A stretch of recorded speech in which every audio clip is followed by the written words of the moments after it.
이 선부 예배 나온 여러분 모두에게 하나님께서 늘 함께 해주시길 바랍니다. 아멘. 우리 옆에 분들에게도 인사할까요? 하나님께서 늘 함께 해주시기 바랍니다.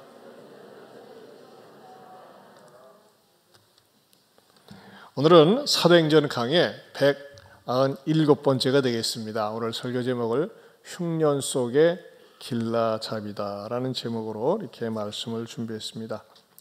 오늘 본문 속에 무엇이냐? 첫째는 아가보라고 하는 사람의 예언이 있습니다. 아가보라는 사람의 예언. 자, 사실 안디옥 교회의 대부흥과 함께 성도들이 비로소 그리스도인이라는 이름을 칭찬을 들으면서 교회는 정말 즐겁고 행복한 시간들을 보내고 있었습니다. 그런데 현실적으로는 무엇이 다가오고 있었습니까? 27절을 보면요, 그때의 선지자들이 예루살렘에서 안디옥에 이르니, 28절 같이 봅니다.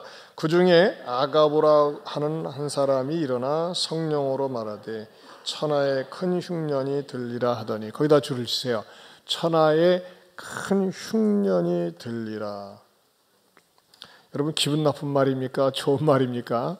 기분 나쁜 말입니다. 흉한 말입니다. 누가 했습니까? 선지자들이 예루살렘에서 안디옥에 왔어요. 자그마치 480km나 되는 머나먼 거리를 그 소식을 전해려 준 거예요. 그 중에서도 아가보라고 하는 선지자가 예언을 하고 있는 것입니다. 천하에 큰 흉년이 들린다. 이것은 실제 역사적으로 로마의 글라우디오 황제 시절에 주후 46년에서 48년까지 큰 흉년이 실제로 있었습니다. 역사적인 기록이 있습니다. 그러면서 우리 성도들이 종종 헷갈릴 때가 있습니다. 이렇게 교회가 부흥하고 잘 되면 그것 때문에라도 예루살렘이나 안디옥 이쪽 지역을 좀 특별히 좀 이렇게 흉년이 들지 않게 해주시지, 왜 이런 흉년이 모든 사람들에게 심지어는 교회도 입을 수 있도록 이렇게 하시는가? 굳이 이것을 예언해 줄 필요성이 있을까 생각할 수도 있습니다. 하지만 우리는 자연세계에 대한 폭넓은 이해가 필요하다고 하는 것입니다. 땅에 사는 모든 우리 인간은 말이죠, 인간이 지은 죄로 말미암아 그것이 영향을 받고 지금도 여전히 지진, 홍수, 그냥 여러 종류의 이렇게 재난들이 일어나고 있는 것을 봅니다. 특별히 이렇게 흉년이 올 것이다라고 하는 것을 예고해 주는 것은 왜 그런 것이죠? 이것은요, 마음의 자세를 단단히 하고 대비하고 있으라고 하는 것을 미리 알려주고 있는 것입니다. 우리가 항상 보면요, 자나깨나 불조심하는 것처럼 항상 조심해서 나쁠 것은 없는데, 전 국가적으로 전 나라가 이런 흉년이 올 것이라고 하는 것을 미리 마음으로 준비하면서 대비를 하고 있어야 됨을 가르쳐주고 있는 것입니다. 그러면서도 저는 말이죠, 이 영적인 측면에서 한 가지 짚고 넘어가고 싶은 말씀이 있습니다. 지금도 말이죠, 종종 이렇게 우리 주변에 보면 투시의 은사를 받았다, 예언기도 은사를 받았다 하면서 말이죠, 이렇게 길흉화복을 예언해 줄 수 있다고 하는 선지자들 또는 목사들, 그런 사람들이 있습니다. 이런 은사파들이 있습니다. 그런데 이런 사람들한테 누가 가느냐?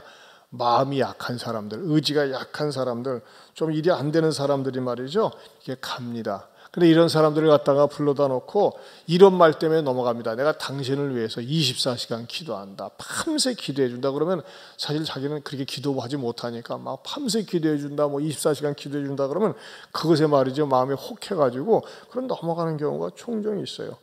그러고 나서는 뭐 합니까? 순수하게 그렇게 해주면 모른다. 내가 당신을 위해서 이렇게 기도 많이 해주는데 그냥 가면 되겠느냐 하면서 감사헌금하라고, 선교헌금하라고. 자기가 무슨 선교사입니까? 선교사도 아닌데 불구하고 그렇게 하면서 요구하는 경우가 있다고 하는 것입니다. 이제 이런 사람들 조심해야 된다는 거예요. 이런 사람들이 사실 도심 속에 있어요. 기도원을 도심 속에 차려놓고 또 교회를 한다고 하면서 합니다. 이거는 기독교를 갖다가 무당 종교, 기생 종교로 아주 저급화시키는 것입니다. 제가 인터넷에 보니까 말이죠, 제주도 서귀포에서도 이런 일이 있더라고요. 어느 목사가 말이죠, 이렇게 참 하는 것을 보고서 막 교인들이 반발해가지고 현수막을 들고 데모를 했더라고요. 보세요. 날짜 확정, 전쟁 발언, 불발, 전쟁이 일어난다고 했었나 봐요. 근데 불발. 거짓 예언, 저주 예언을 성령이라고 주장한 노회장 박모 목사는 서귀포 무슨 교회를 떠나라 그랬어요. 또 노회장이래요. 노회장이라고 하는 것은 교회의 수십 개 교회의 대표성을 띠는데, 죄송한 얘기지만 여러분, 건전한 교단에는 이런 사람이 없습니다. 대부분 이런 데가 말이죠, 말하자면은 무인가 신학교를 나왔거나 그런 사람들이 또 이렇게 교회를 세워가지고 교단을 만들고 그래요. 근데 왜 이 무인가라든지 허가받지 않은 신학교를 졸업하고 또 목사 안수가 일어나느냐? 이것을 정부에서 제재하려고 하면 또 종교 탄압이라고 하니까 참 부끄럽게도 이런 일들이 있습니다. 중요한 것은 뭐냐? 이것에 대해서 교인들이 분별할 수 있어야 된다고 하는 것입니다. 제가 어느 유명한 선배 목사님한테 들은 얘기인데 저도 전적으로 동의합니다.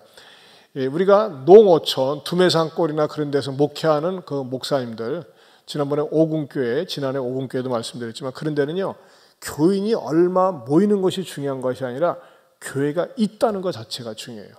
단 몇 명이라도 모이면요, 그 얼마나 감사한지 몰라요. 그러나 이 도시에 살면서, 이런 도시 속에 있으면서도 비록 중형 도시지만은 교회를 개척한 지 2년 내지 3년이 된데도 불구하고 20-30명도 모이지 않고 한 소수만, 한 몇 명만 모인다. 그러고서 지원을 요청하고 도움을 요청한다 하는 것은요, 목회의 은사가 없는 것은 아닌가. 목회의 은사가 없으면서도 인위적으로 혼자만 은사 받았다고 소명받았다고 하면서 본인도 고생하고 가족도 고생시키고 또 주변 사람들에게도 고통을 주는 것은 아닌가 살펴보라고 하는 얘기가 있습니다. 저도 전적으로 거기에 동의합니다. 여러분, 목회를 하려고 하면 어떻게 되느냐? 우리 예수님께서 가르쳐 주신 목회자는 이 세 가지 은사가 있어야 됩니다. 어디에 나와 있느냐? 마태복음 9장 35절입니다. 같이 읽겠습니다. 시작. 예수께서 모든 도시의 마을에 두루 다니사 그들의 회당에서 가르치시며 천국 복음을 전파하시며 모든 병과 모든 악한 것을 고치시니라. 자, 첫째는 무슨 은사가 있어야 되냐? 가르치는 은사가 있어야 돼요. 내가 다른 사람한테 가르칠 때 말귀를 알아들어야 돼요. 여러분, 선생님들 가운데도 그런 경우 있잖아요. 가르치는데 학생들이 무슨 말인지 몰라. 목사나 교사가 돼가지고 가르친다고 본인은 열심히 가르치는데 학생들이나 교인들이 무슨 말인지 몰라요. 그런 은사가 없는 거죠. 또 선파는 은사가 있어야 돼요. 전파해야 돼요. 말씀을 전파할 때, 천국 복음을 전파할 때 마음의 문을 열고 받아들일 수 있어야 되는데 그 선파하는 은사가 없으니까 소리는 꽥꽥 지르는데 전혀 마음에 와서 감동이 안 되는 거예요. 그것도요, 은사가 없는 거예요. 또 치료의 은사가 있어야 돼요. 말씀을 선포하면서 기도하면서 영과 육이 회복되고 치료되는 그런 역사가 있을 때, 아, 이 사람은 목회적인 은사가 있구나 하는 것을 갖다가 우리들과 서로가 인정할 수 있는 것입니다. 제 아들은 말이죠, 중학교 3학년 때까지만 해도 목사한다고 그랬어요. 사실 보면요, 제가 이렇게 관찰해도 다른 남자애들보다 착하고 성실하고, 전에 25살에 군대 가서도 말이죠, 10명을 갖다가 전도해서 데리고 갈 정도로 굉장히 열심히 있어요. 그래서 저는 이제 제대한 다음에 너 이제 신학교 가면 어떻게 했냐 했더니 머리를 흔들어요. 왜? 나는 목회에 아빠처럼 은사가 없어요. 그래. 그래, 그럼 관둬라. 그래서 이제 직장생활 합니다만, 여러분 그래야 돼요. 본인은 불 받았다고 하는데 남이 볼 때는 불 받은 게 아니라 그냥 아주 얼음을 받은 것처럼 냉랭하고 은사가 없는데 말이죠, 목회를 한다고 할 적에 본인은 말이죠, 가족 고생시키고 거기에 참여하는 사람은 열매가 없어가지고 고생을 하는 거예요. 여러분, 목회가 은사예요. 먼저는요, 하나님께서 목회에 축복을 해주셔야 되고 또 본인은 그 은사를 가지고 잘 하나님의 쓰임을 받아야 돼요. 저는 제가 자랑이 아니라 저는 목회의 은사가 있습니다. 동의하십니까? 은사가 있어야 되는 거예요. 여러분, 우리 할렐루야 찬양단 같은 경우도 보면요, 이 찬양에 은사가 있는 분들이 하는 거예요. 찬양을 좋아하고 늘 찬양을 부르고 본인이 은혜를 받고 은혜를 끼치는 거. 여러분, 지난 성구 영신 예배 때도 우리 집사님이 찬양 솔로 하는데 얼마나 은혜가 됩니까? 이런 분들이 말이죠, 은사가 있는 거예요. 노래 은사가 있는 거예요. 피아노 이런 것도 은사가 있는 거예요. 그림도 은사가 있는 거예요. 근데 은사가 있는데 나는 은사가 없어요. 그건 자랑거리가 아니에요. 겸양지사가 아니에요. 은사를 인정하고 이것을 잘 활용해야 되는 것처럼 목회도 은사가 있는 사람이 해야 된다는 것입니다. 괜히 말이죠, 혼자만 기도 많이 했는데, 은사 많이 하는데 내가 예언 기도해 준다, 내가 복을 빌면 복을 받는다, 이거는 말이죠, 기독교를 저급화시키고 기복 종교로 만든다고 하는 것입니다. 이런 데 있는 사람들은요, 막 처음에 열심히 쫓아다니지만 시간이 지나면서 상처를 받고 신앙마저도 떠난다고 하는 것입니다. 그런 의미에서 여러분들 항상 누가 예언 기도한다, 뭐한다, 뭘 봐왔다 그런데 끌려다니지 말고 쏠려다니지 말고 저 사람이 정상적인 목회자인지 잘 분별할 수 있기를 주님의 이름으로 축원합니다. 자, 그런데 말이죠. 아가보는 왜 굳이 머나먼 예루살렘에서 안디옥까지 와가지고 이런 흉년에 대해서 얘기를 하는 겁니까? 오늘 성경에서는요, 성령으로 말하되 그랬어요. 성령으로 말미암아 예언을 하는 것입니다. 왜 하는 것이죠? 두 번째는요, 철저히 준비하라는 것입니다. 철저히 준비하라. 흉년에 대해서, 불경기에 대해서, 불황에 대해서 준비를 하라고 하는 것입니다. 사실 역사적으로 46년에서 48년까지 대흉년이 글라우디오 황제 때 로마 시대에 있었습니다. 자, 그런데 우리가 이런 흉년을 당할 것을 내다보면 어떻게 됩니까? 잘 준비를 해야 돼요. 유비무환의 정신을 가지고 준비를 해야 됩니다. 이런 부분에 있어서 탁월하게 준비를 잘했던 그런 정치인이 있습니다. 누굴까요? 요셉입니다. 요셉은요, 애굽왕 바로와 그 대신들 앞에서 청문회를 할 때 왕의 마음을 사로잡았어요. 그래서 말이죠, 물어보지도 않고 그냥 요셉을 갖다 총리로 지명을 하지 않았습니까? 근데 요셉은요, 그가 총리가 되어서 제일 먼저 했었던 게 뭡니까?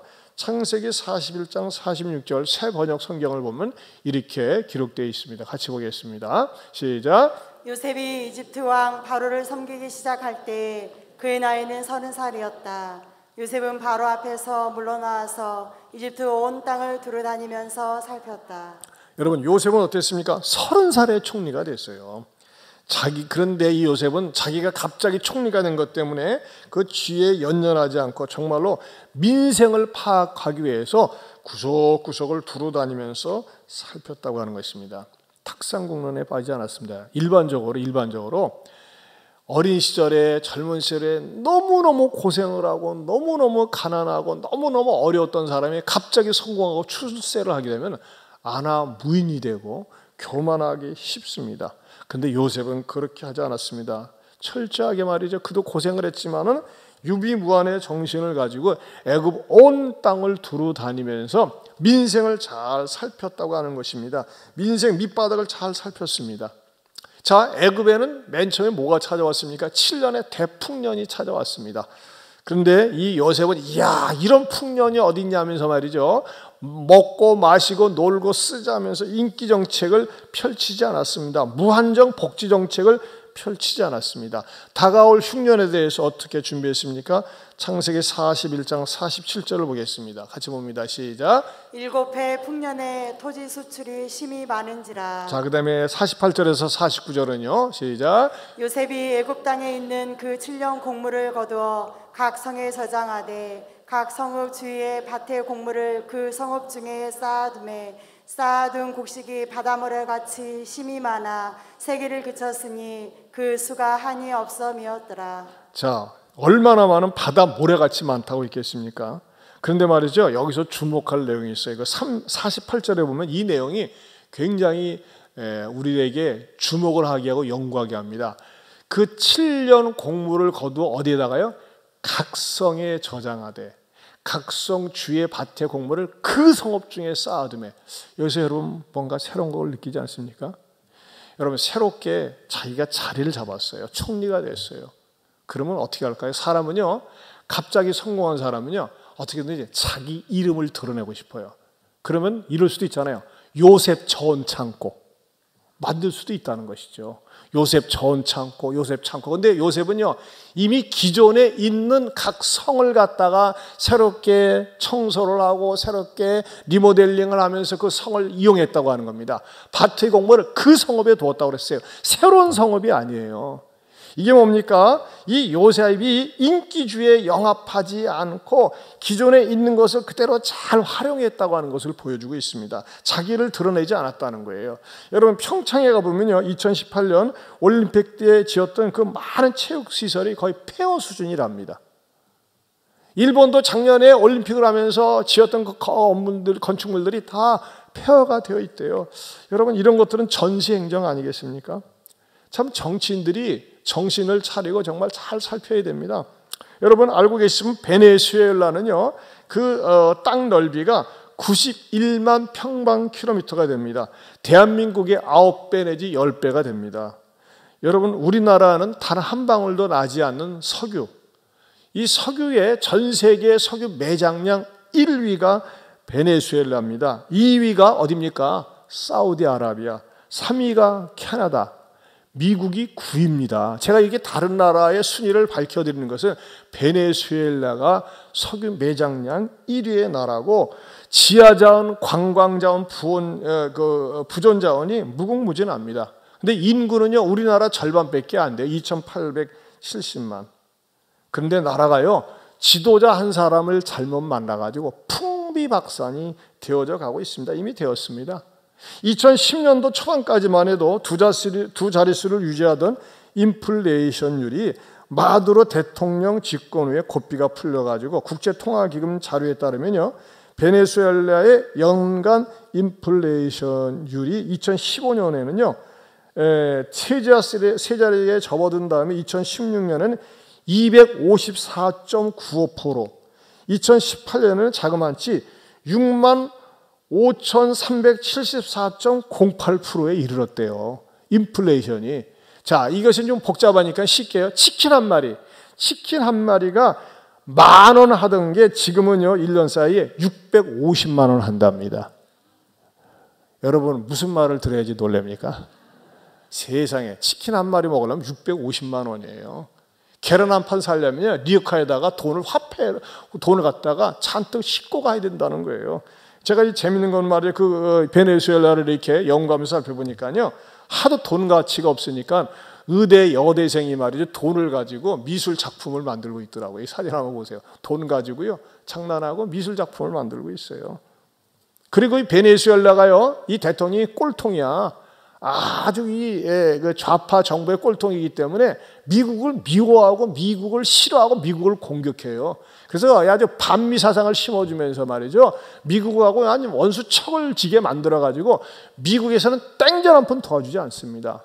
그러니까 계속해서 가난의 밑바닥으로 떨어져가고 있는 거예요. 그래, 니네들 우리 무시하니까 한번 살아봐. 얼마나 자살률이 높은지 모릅니다. 그리고 인구의 5분의 1은 560만 명이 자기의 조국을 등지고 탈출하고 떠났다는 것입니다. 여러분, 이것이 그냥 남의 나라 얘기일까요? 지금 계속해서 가난 속으로 말려 들어가고 있는 나라가 있어요. 북한. 10년 동안 김정은이가 집권하면서 김정은이가 지금 38살이거든요. 어떻게 됩니까? 전 세계에서 가장 가난한 나라로 지금 그 나락으로 떨어져 가고 있습니다. 여러분, 우리는 이 베네수엘라 같은 경우 정말 타산지석으로 삼아야 됩니다. 자, 이 타산지석으로 삼아야 될 이유가 뭐냐? 올해 3월 9일이 중요하다는 거예요. 이 대통령 선거 정말 많이 기도해야 됩니다. 눈 부릅떠야 됩니다. 잘 살펴보고 잘 뽑아야 됩니다. 여러분, 베네수엘라가 폭망했다면 우리는 지도자 잘못 뽑으면 팡망할 수가 있습니다. 팡망해요. 순식간에 쌍망할 수가 있어요. 순삭이라고 하지 않습니까? 저는요, 오늘 이 강해 설교를 하면서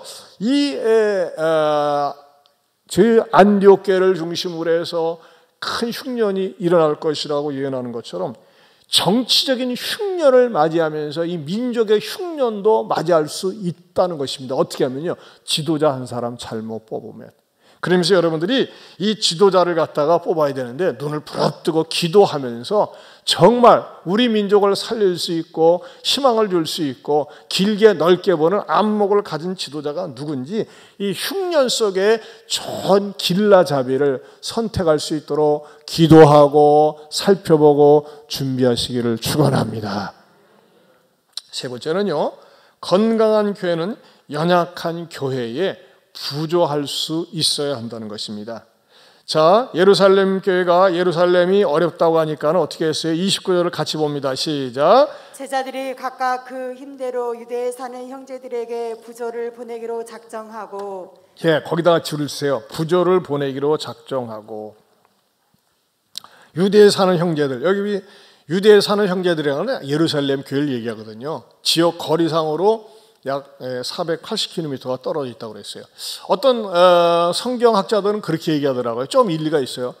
예루살렘 교회는요, 시스템이 딱 잡혀져 있는 교회예요. 보세요. 12사도가 있죠. 또 무엇이 있습니까?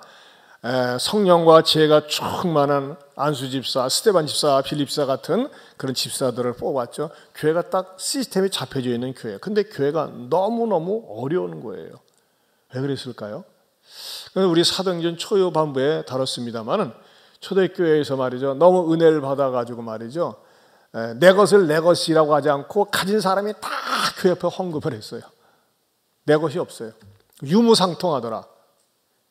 그러다 보니까 모두가 어려울 때에 아무런 준비도 없이 다 골고루 가난해졌다. 그게 문제였다. 그렇게 지적하는 분들도 있더라고요. 어느 정도 새겨들을 내용이에요. 왜냐면요, 아무런 준비 없이, 만약에 그것이 100% 옳은 것이라면 모든 교회들마다 항상 그렇게 해야 되거든요. 근데 성경은 그렇게 가르치잖아요. 예루살렘 교회가 그렇게 했었다는 거예요. 그러다 보니까요, 모두가 그냥 같이 가난하니까는 안디옥 교회에서 우리가 그 예루살렘 교회를 통해서 핍박받은 사람들이 우리들에게 와서 복음을 줬으니까, 우리는 복음의 빚을 졌으니까 우리가 있는 거 물질을 가지고 부조해야 되지 않는가 싶어가지고 부조를 했다고 하는 것입니다. 그런데 이 부조라고 하는 것이 물질만 가지고 도와줬다는 것이 아니라 이 부조라는 말이 헬라어로 디아코니아입니다. 여러분 디아코니아 많이 들어보셨죠? 코이노니아는 교제라고 하는데 디아코니아는 원래 어디에 있습니까? 봉사한다, 섬긴다 할 적에 디아코니아로 쓰는데, 여기서는 이 안디옥 교회에서 부조, 그를 갖다가 물질적으로도 섬기고 인적 자원이 필요하면 인적 자원으로도 섬기고 또 기도로 섬기고, 그러한 모습들을 바로 이 안디옥 교회가 보여주었다고 하는 것입니다. 그래서 저도 오늘 목회를 하면서 말이죠, 늘 안테나를 펼치고 삽니다. 여러분, 남을 돕고 구제하는 것은요, 여러분 돈 많이 있다고 구제하고 남 돕지 않습니다. 여러분 돈 많이 있는 부자들이 더 인색한 사람들이 많이 있어요.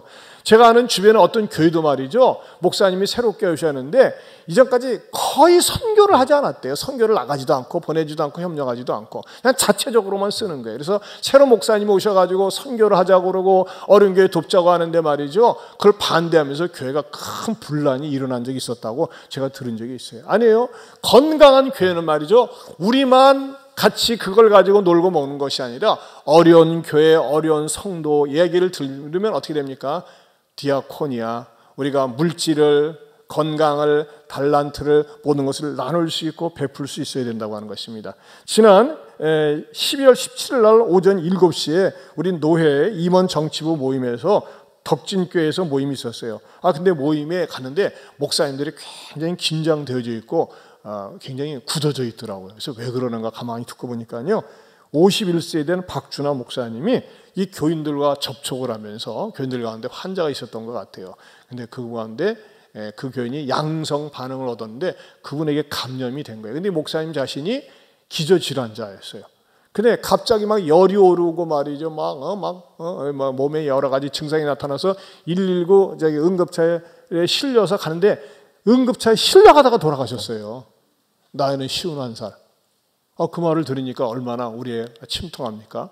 그래서 말이죠, 우리가 전 교회적으로, 전 노회적으로 우리가 같이 십시일반 동참하고 이렇게 부조를 하자 해서 우리 교회도 이렇게 힘껏 동참을 했고, 또 우리 전혀 알지 못하지만 우리 교계신문에 하남의 기쁨의 교회 김전 목사님이라는 분도 28년간 목회를 했는데 코로나로 소천을 했다. 그래가지고 그 기사를 보고 또 우리가 이렇게 부조를 하고, 또 이 수원에 있는 어느 교회는 말이죠, 개척교회인데 봉고를 마련하는데 좀 자금이 필요합니다. 그래서 우리 교회에서도 몇백만 원 지원을 하고, 또 지난해에는 어떤 교회도 봉고를 마련해야 되는데 좀 부족합니다 하면서 기도 제목을 보내주셨길래 또 몇백만 원 지원을 하고, 또 우리 어느 집사님도 말이죠, 굉장히 어려운 분들을 돕기 위해서 그 모임을 구성했는데, 지난번에도 우리 서천에서 목회하는 목사님 신장 이식 수술하는데도 같이 모아가지고 돕기도 하고, 또 키르기스탄의 리모델링 비용에도 우리가 협력을 하기도 하고, 우리 작년 같은 경우는 정말 하나님께서 우리 교회를 아름답게 많이 쓰셨어요. 곡간 나눔하는 곳에도 우리가 1,000만 원 헌금을 하고, 뭐 시원 육아원이라든지 아무튼 골고루, 또 우리 성도들도 보면요, 개인적으로 누가 어렵다고 하면 외면하지 않고 이렇게 부주하고 섬기는 그런 모습들이 얼마나 아름다운지 모릅니다. 여러분, 부주하는 사람은 부자 되는 삶이에요. 영적으로 부자가 되고 하나님 앞에 복 받는 삶입니다. 흉년을 갖다가 올바르게 이끄는 길라잡이가 되는 거예요. 그런데 이 가운데서도요, 여러분들에게 정말 아름다운 것을 하나 소개하고 싶어요. 그건 뭐냐면요, 2주 전에 인도네시아의 김현석 선교사가 일터 사역을 하면서 10년간 주방장으로 데리고 있던 야디가 100% 무슬림인 처가가 있는 섬으로 들어간다고 말씀을 들으면서 주부에다가 이렇게 싣고 기도했었죠. 그런데 그 아내 데비가 반대하기 때문에 데비를 위한 간절한 기도를 했어요. 그게 벌써 2주가 지났어요. 궁금하죠? 어떻게 됐을까? 자, 최근에 소식이 왔는데, 그 어떤 소식이 왔냐면요, 12월 26일 소식이 왔었어요. 어제 야디가 퇴근하고 데비에게 다시 권했습니다. 뭐라고 권했냐면요, 저희 가족과 한국에 있는 교회와 성도님들이 야디 가족을 위해서 기도하고 있는데 어떻게 할 거냐고. 그랬더니 완강하게 거절했던 아내 데비가 그럼 생각해 보겠다고 하더니 밤 10시쯤에 내일 교회에 가겠다고. 그래서 오늘 현지 교회에 다녀왔다고 하는 것입니다. 그리고 예배를 마치고 맥도날드에서 점심을 맛있게 먹고 야디 집에 가서 잠깐 이야기를 김현석 선교사가 나누었습니다. 데비에게 오늘 예배 드렸는데 느낌이 어땠어요? 찬양할 때 좋았고 설교 내용도 좋았다고 하더군요. 그 다음에 말이죠, 다음 주에도 한번 또 가자고 이렇게 권면했더니 생각해 볼게요 그러더랍니다. 이 이슬람 문화권에서는요, 생각해 보겠다는 말이 거절을 의미한답니다. 역시나 혈과 육의 싸움이 아니라 영적 싸움이라서 또 지금까지 계속 이슬람과 무슬림으로 살아왔기 때문에 그 내면에 이슬람의 영이 자리 잡고 있는 것을 느끼고 계속 중보 기도 요청을 해왔습니다. 그래서 오늘은 가족과 함께 우리 한국교회에서도 특별히 예한교회에서 기도해 준다고 이렇게 얘기를 했답니다. 그런데도 불구하고 이 데비가 교회를 경험하게 해주셔서 얼마나 감사한지 모른다는 겁니다. 그리고 그 예배 속에서 40-50분 동안 같이 찬양하고 기도하는데 우리 김선교사가 막 눈물이 나서 견딜 수가 없었대요. 그리고 말이죠, 성탄절 예배를 딱 드린 다음에 세상에 그 데비가 교회에 오고 나서 예배당 앞에서 기념사진을 찍었어요. 한번 보세요. 여기 히잡 쓴 여성이 바로 데비예요. 야디하고. 그런데 말이죠, 전 너무너무 놀랐어요. 오늘이 1월 며칠입니까? 9일. 어제는 8일. 그제는 7일. 7일 날 충격적인 문자가 날라왔어요. 설교를 듣는데, 목사님! 잠 깨세요. 데비가 세례를 받았습니다. 할렐루야. 하나님께서 야디 가족을 얼마나 사랑하고 계시는지요. 돕는 사람을 붙여주시고 긴박하게 일들이 진행되는 것을 보면서 하나님께서 일하시는 것을 몸으로 느낄 수 있었습니다. 야디 가족의 형편과 상황을 잘 아시는 성령님께서 강하게 역사하시는 것을 봅니다. 예레미야 33장 2절에서 3절을 경험한 거예요. 같이 한번 읽어볼까요? 시작. 이를 행하시는 여호와, 그것을 만들며 성취하시는 여호와, 그의 이름을 여호와라 하는 이가 이와 같이 이르시도다. 너는 내게 부르짖으라. 내가 내게 응답하겠고 내가 알지 못하는 크고 비밀한 일을 내게 보이리라. 이렇게 말씀의 하나님을 경험하게 했습니다. 이 카톡 문자 내용입니다. 목사님과 사랑하는 우리 예언의 가족들이 야디와 데비의 이름을 일일이 불러가며 아낌없이 전폭적인 중보기도의 지원을 통해서 완고했던 데비의 마음을 성령님께서 부드럽게 만져주셨답니다. 그리고 예수님을 나의 구주로 영접하고 옛사람은 죽고 예수님과 함께 새로운 삶을 살기로 결단하고 세례를 받게 한 것입니다. 제가 이 글을 보면서 글을 보내주지 말고 좀 세례받는 장면도 좀 보내주지 했더니 톡 하고 뜨는데 세례받는 장면이 왔어요. 보세요. 여기서 침례를 줬어요. 이 침례는 욕조통에다가 물을 담아놓고 거기다가 뭐 해가지고 푹 담그는 겁니다. 이렇게 자 성부와 성령으로 확 담궈요.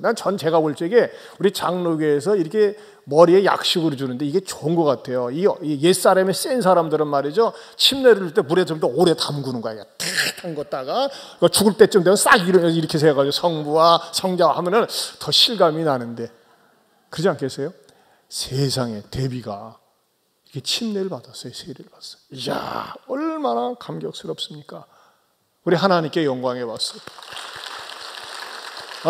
중보를 보고 여러분들이 중보해 주신 분께 감사하고 중보기도 안 해준 분께는 그냥 그래요.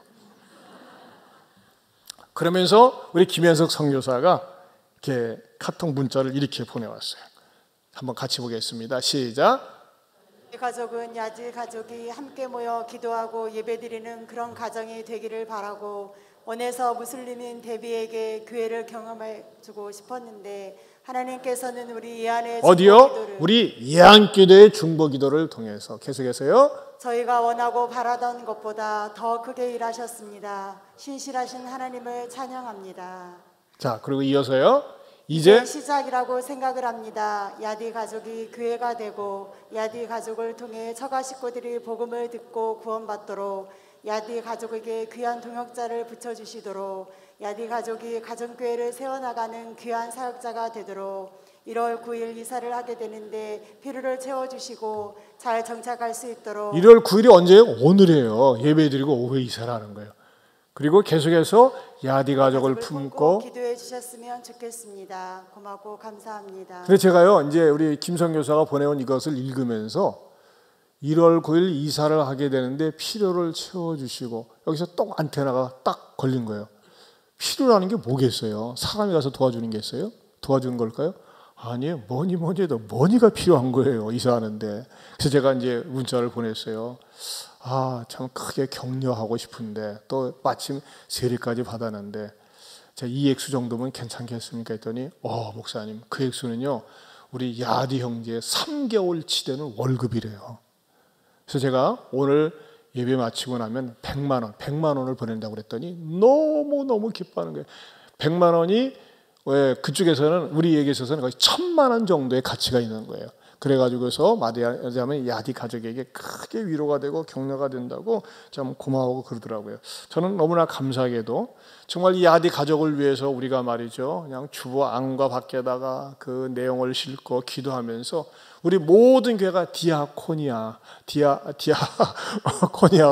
섬김을 했어요. 부조를 했어요. 그리고 기도하면서 물질을 보내고 그랬더니 하나님께서 이 정말 영적인 황폐함 속에서 이 영적인 흉년 속에서 한 가정을 세워주시고 사람이 교회거든요. 여러분들이 계속 기도해 주세요. 주부에다도 중보기도에 계속 실었어요. 야디 가족을 통해서 그 무슬림 지역이 복음화가 될 수 있도록 기도해 주시고 축복해 주시기를 바랍니다.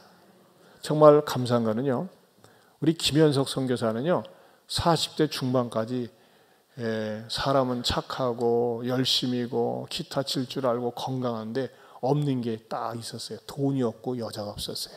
처녀가 없었어요. 그래서 제가 공개적으로 몇 번 광고를 했어요. 우리 이런 청년이 있는데 있는 건 돈밖에 없고 있는 건 나이 먹은 처녀인데 시집가기 원하는 분 저한테 신청해 주시면 연결해 주겠다고.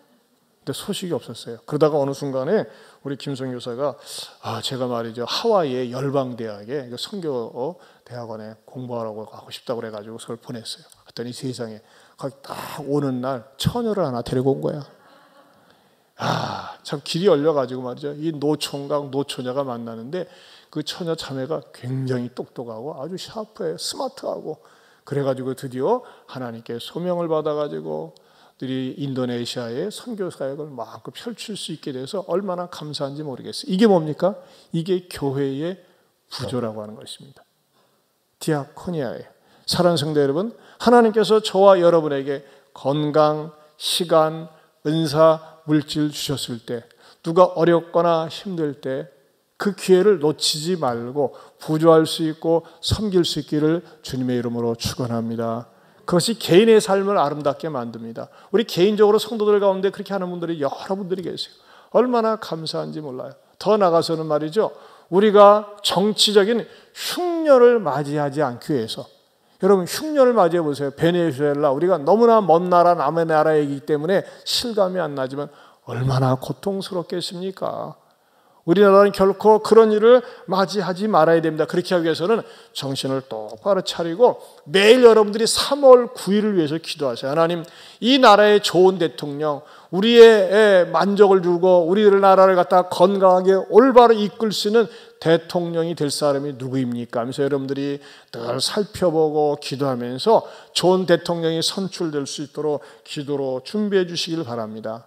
올해 22년 우리가 무슨 일을 만나는지 어떤 일을 만나는지 알 수 없지만 건강한 교회, 건강한 성도로서 연약한 교회, 연약한 성도의 짐을 같이 더불어 담당할 수 있는 아름답게 쓰임받는 저와 여러분들이 될 수 있기를 축원합니다. 축원합니다. 하나님 아버지 감사합니다. 주님, 흉년 속에서도 좋은 길라잡이가 있는 것처럼 우리들 모두도 흉년 속에, 영적인 흉년 속에, 물질적인 흉년 속에 또는 건강의 흉년 속에 있는 사람들을 이끌어내는 데 쓰임받는 좋은 길라잡이 성도가 교회가 되게 하여 주옵소서.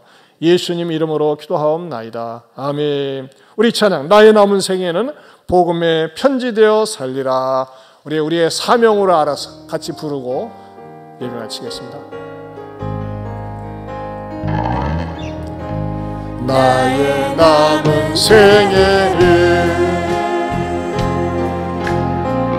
복음의 편지 되어 살리라. 나의 남은 생애를 섬김의 향유 되어 살리라. 나의 남은 생애를 주님의 기쁨 되어 살리라. 나의 남은 생애를 사랑의 샘물 내어 살리라. 1년을 살지 한 달을 살지 모를 나의 남은 생애 주님이 주신 사랑 주님이 주신 은혜 빛을 갚으며 살리라. 나의 남은 생애를 은혜의 통로 되어 살리라. 나의 남은 생애를 축복의 통로 되어 살리라. 우리 일어서서 나의 남은 생애는 나의 남은 생애는 복 있는 사랑으로 살리라. 나의 남은 생애는 순백의 영혼으로 살리라. 나의 남은 생애는 맡은 일 충성하며 살리라. 나의 남은 생애는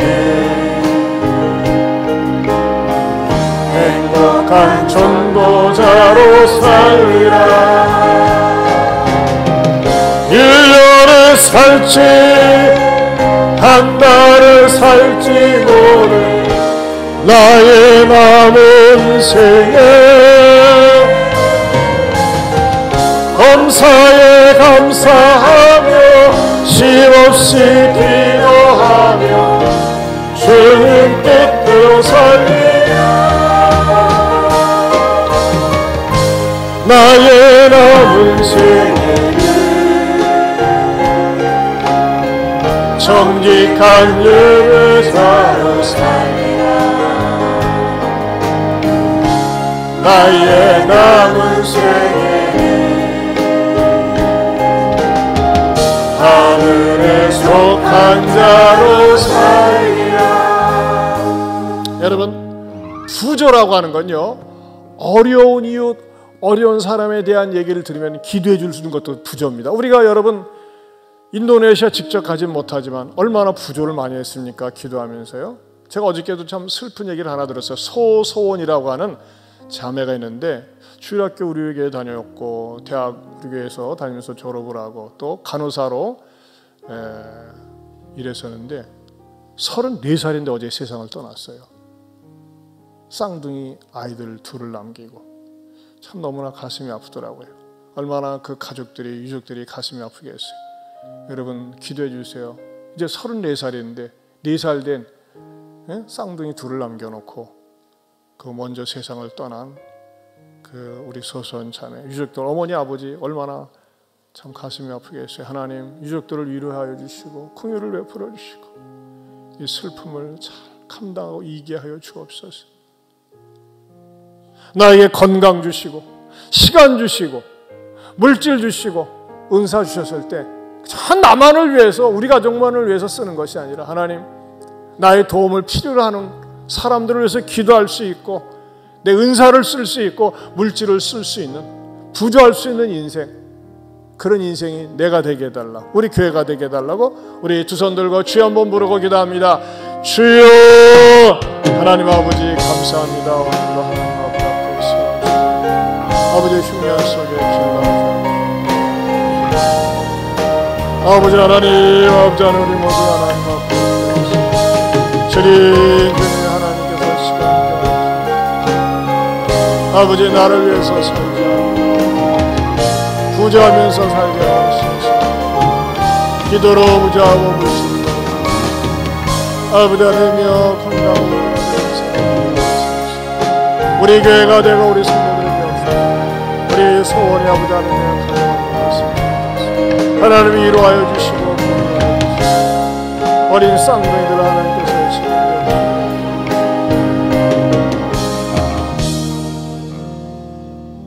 하나님 아버지 우리 소소한 자매 주님 4살 된 쌍둥이 둘을 남기고 세상을 떠나야 했던 그 딸 주님 누가 그 아픔을 알겠습니까? 유족들을 위로하여 주시고 권고하여 주시옵소서. 주님 하나님께서 우리들에게 시간, 건강, 물질, 은사 주셨을 때에 주신 거 가지고 부조하며 나누며 베풀며 사는 복된 인생 흉년 속에 아름다운 길라잡이 교회가 되고 성도들이 되게 하여 주시옵소서.